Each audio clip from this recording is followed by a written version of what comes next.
The Secretary's First Lesbian Experience, written by Jenika Lovey, narrated by T.K. Love.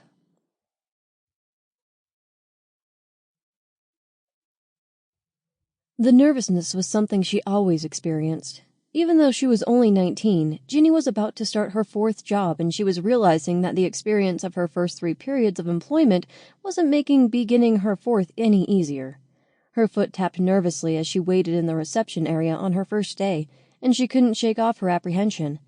The sound of the voice almost made her jump, and she glanced to her left to see the man standing looking at her. "Miss Carter?" he repeated. "Oh, sorry," Ginny said as she sprung to her feet. "Yes, that's me."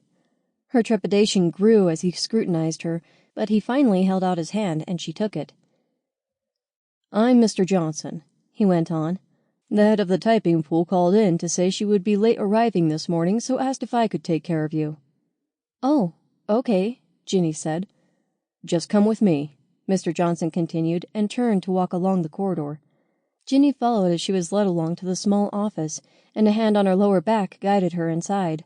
She looked around and realized she wasn't in the secretary's room, and guessed it must be Mr. Johnson's office.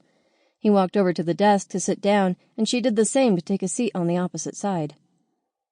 "You have good experience," the older man began, after looking at the papers spread out before him. Ginny guessed he must be looking at her resume. "Thanks," she said. "I've been in a few positions." She saw the smile flash across Mr. Johnson's face and blushed as she realized what she said. "I mean, I've worked for a few companies," she clarified. She saw the smile again and wondered just what the older man was thinking. "So I see," he replied. "Hopefully you will last a little longer with us." "I hope so," she said. "Okay, well, I was just asked to hand across a few things," he went on. "This is a package about the company and its directors. Try to familiarize yourself with them, as you will probably be doing work for them." "Sure," she said as she took the papers. "This is your identification card," Mr. Johnson said. "You don't need to wear it, but make sure you have it when you are in the office." Ginny took the plastic card, which was strung on a lanyard, and put it in her bag. Mr. Johnson chatted about the company for a couple of minutes more, but then stood from his desk, and she guessed that was the end of the short meeting.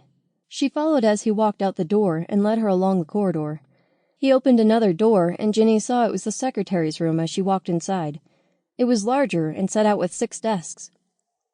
"This is Hannah," Mr. Johnson introduced as they moved to where an older woman was sitting.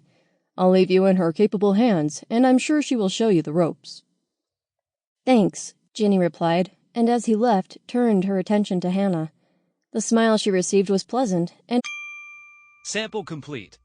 Ready to continue?